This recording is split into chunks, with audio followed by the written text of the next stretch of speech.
You guys remember how all those 90s platformers tried to shoehorn in tons of different gameplay mechanics and styles and stuff just to try to keep variety with the gameplay? They did this regardless if people liked it or not, or, if it fit into the experience. It was just kind of all over the place. It's a practice we still see today, but it's much more refined. Take Mario Odyssey as an example. There's tons you could do with the different things you can capture with Cappy, but it fits well into the experience and it doesn't feel shoehorned in just to have variety for the sake of variety. Rather, it's having variety to keep the player engaged with well thought out mechanics stemming from one central idea, which is just throw in your hat. But what about the games that don't need tons of extra side mini-games or like occasional changes to the gameplay and stuff? As time went on, this kind of became a more common practice with developers, but back in the 90s it was kind of a rarity. This is kind of the reason why I was a little surprised to find out about a kind of little known PS1 platformer called Klonoa Door to Phantomile. It was developed by Namco and released in late 1997 in Japan, and came to the rest of the world in like the first half of 1998. Reception from critics and stuff was actually pretty good at launch, but the game didn't do very well financially. And despite the fact that the Klonoa series didn't die right away, and a direct sequel even came out for the PS2, which I'd like to buy and review someday since I know next to nothing about it, the Klonoa series has since died out and faded into obscurity. We haven't seen a new game in the series since the Wii remake of the first game, which was released over 10 years ago, so there's not much hope for this little dude. If you want a copy of the original PS1 version, you're gonna have to fork over well over $100. I think it's even somewhere in the $200 range. It's kind of ridiculous. But it was re-released for the PlayStation Store for about $6, I believe, which is a great deal. You could play it on your PS Vita or PS3 and stuff. Yeah. I'll be playing the PS3 re-release for this review. I'm not gonna lie, when I first found out about this game and I looked it up, I thought that Klonoa was some like Sonic OC or something. He's just got that look. Yeah, I don't think you could blame me for that. But anyway, let's talk about the game.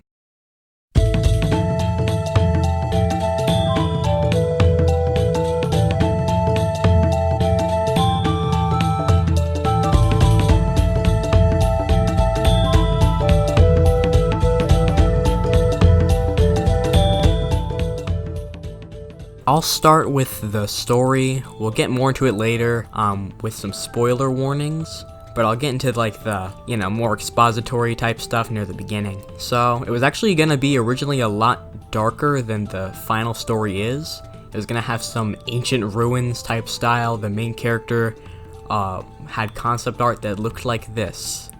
So it is in very stark contrast to the final design for Klonoa. In the end, they went with a more child-friendly route. I don't really think that the original story was incredibly mature or anything, but yeah, the more child-friendly route that they went with, though, the story still does have its serious moments here and there, which we'll get into later. So yeah, it starts off nice and simple, like you would expect from a platformer from this era, nice and kiddie looking and colorful. Klonoa wakes up from a dream to find out that something crashed on the hill by his house, so he goes there with his friend Hugh Pow, who lives in his ring.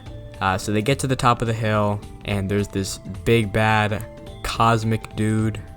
I don't really know what to describe him as, but his name is Gaudius, and he has a little helper called Joka. Now they're trying to steal the moon pendant from this diva named Laphise, who is from the Moon Kingdom. When you first hear about this stuff, you're thinking like, what the hell is going on? But it all kind of just comes together a bit later in the game. So if you're confused early on, I don't really blame you. But all you really have to know for now is, just chase after the villain for a bit.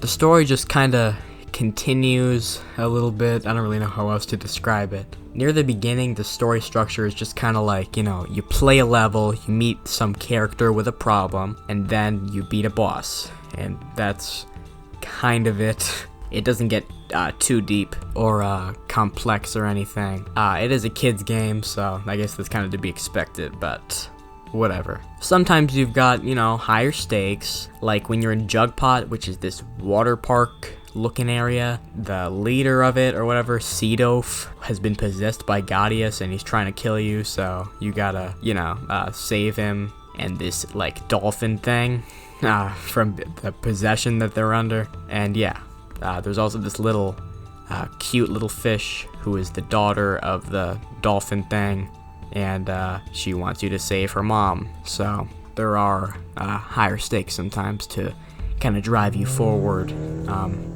Getting into the characters now, there's Klonoa, which is this cat-looking thing. I really don't know what he is. Some like rabbit-cat hybrid.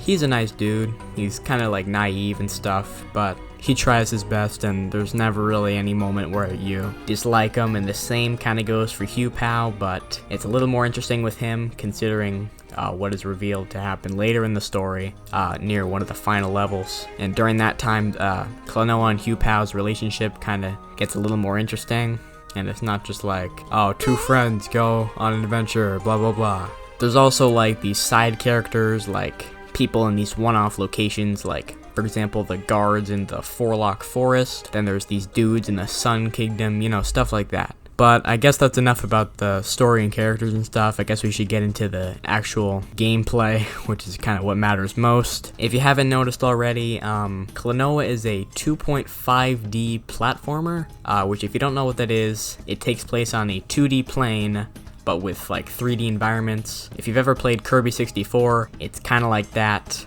Except in this case, instead of having 3D models that you're playing as, it's actually 2D sprites, which actually look pretty good for the PlayStation. The main part of the game that you'll be doing for the gameplay, though, is you're going to be grabbing enemies, and you're going to be throwing enemies at other enemies, hitting switches and stuff, jumping over pits with them, attacking enemies under you. It gets deeper and deeper as you go further in, and the gameplay is never boring. There's usually a few new things introduced with every new world that you go to, and the difficulty curve for the game, it is a pretty easy game, but it does get a bit more challenging, and I did find myself dying on a few bosses near the end. Speaking of that, the bosses, they switch it up quite a bit. You'll be going on these circular arenas, these just straight platforms or whatever, and you'll be dealing damage to them from above, from behind, all that stuff. Also, I really like how the boss bar is like this transparent 3D thing. It's a very simple thing, but I just really like it. I know it's kind of small though. The grabbing mechanic really ups its game near the final few levels, especially the final world where platforms are super tiny and you really have to rely on using the enemies to jump into the air. There's even this final challenge level for 100%. I've always really dug when games gave you one final challenge as the 100% reward rather than something that's, it's kind of cool, but then after 5 minutes, it's boring and pointless. Unfortunately, there's only 12 levels and the game's like 3 or 4 hours long. I even 100%ed it within that time frame, which is a little ridiculous. I wish it was a bit meatier of a game. I really don't mind short games though, so it's not too big a deal. There's some real nice variety with the level environments and stuff. You'll be going through these like desolate, dark areas, caves, some grassy lands, basic stuff like that. But then there's also like the beautiful sun temple. I think it's called Coronia. It's a really nice place. I wish you could see the skybox a little more, but unfortunately you see more of the level, which, it's cool looking, but that sunset is really nice looking. And then right after that you're put into the dark yet beautiful and mysterious Moon Kingdom, which is called Cress, I think. Kind of cool how they made Coronia and Cress start with the same letters. I don't know, I just thought that was kind of a nice touch. I know it's kind of random, but yeah. Now let's get into the soundtrack, which is amazing. It's honestly one of my favorite video game OSTs in general. Some of these songs are just so great. And there's a lot of variety in the music. You'll be going from these happy, upbeat tunes for the grassy levels and the caves and stuff.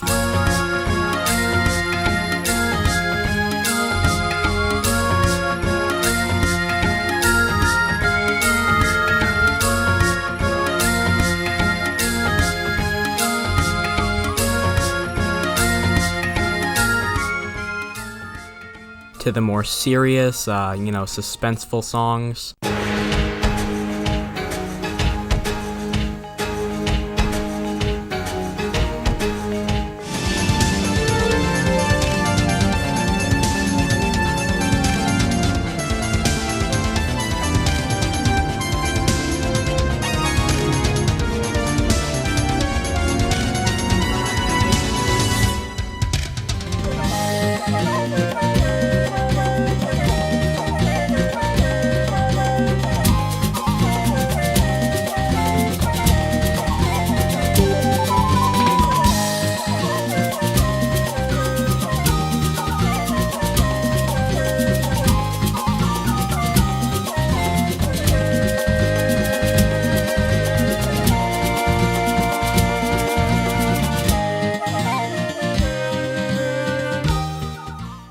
I especially like the song for 4-2. The song kind of reminds me of like a clock with like time running out and stuff, which fits with the context of the level if you've played the game.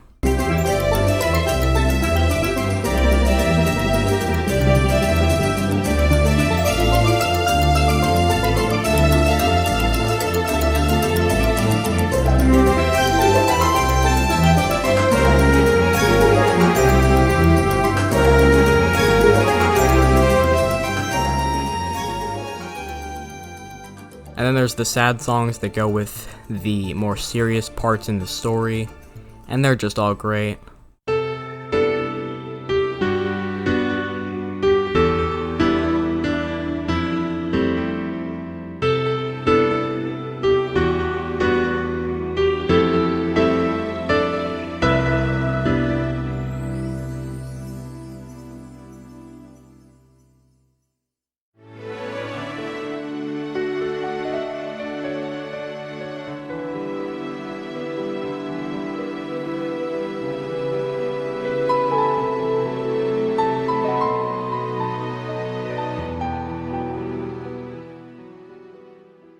Definitely the best song though is the song for 6-1, which is called Untamed Heart.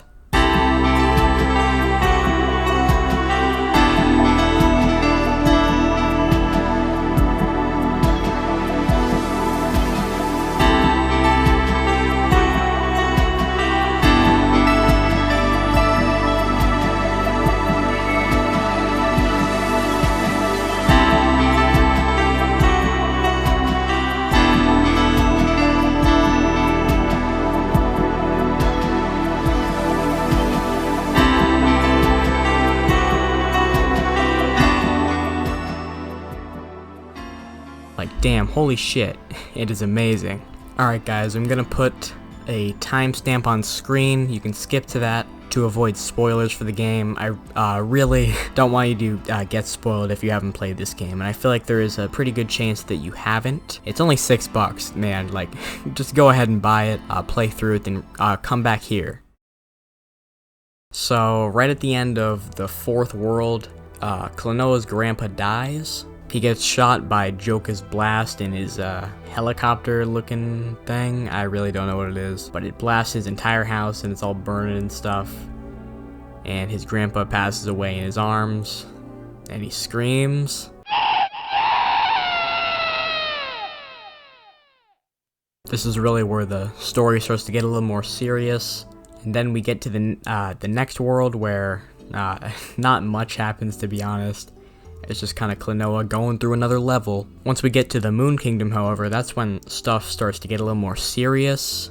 We find out that Hupao was hiding a little secret from Klonoa this entire time, and that is that he was the Prince of Crest, the Moon Kingdom, and it's a little weird that Hupao would hide this from his best friend. At least that's kind of what I thought when I first played this.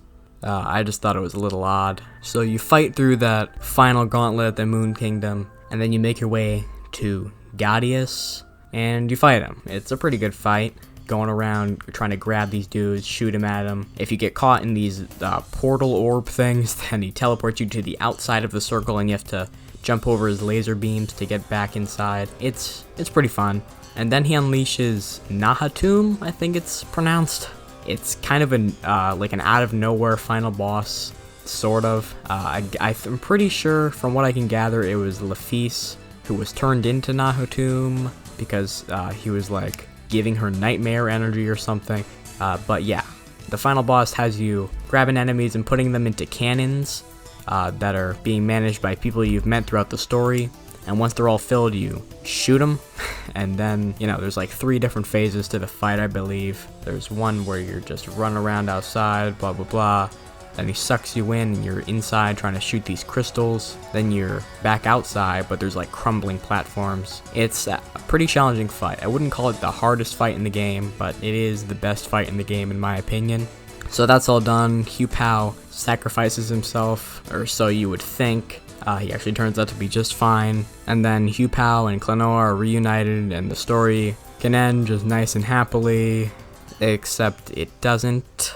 So then Klonoa and Hu Pao are on this cliff, chilling, talking to each other. Well, it's actually kind of Klonoa that's doing all the talking at first. And then Hu Pao just basically says your existence is a lie. Existence is a lie. Well, not like that, but you know.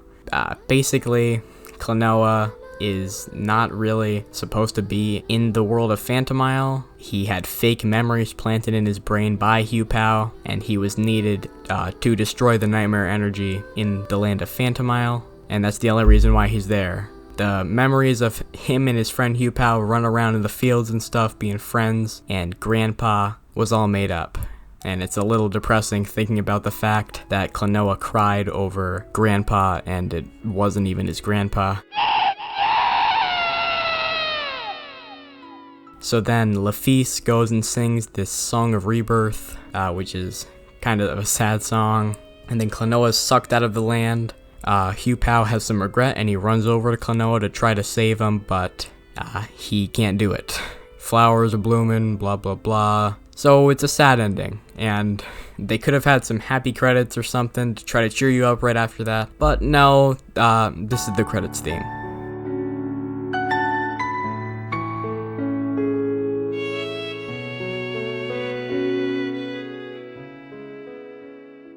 It's kind of a punch in the gut, but at least if you 100% the game, after you watch that ending, you can go back to that bonus level that I talked about. The game ends on a shockingly sad note, which I don't really think you would expect looking at the cover art for the game, if you were in the game store as a kid or something.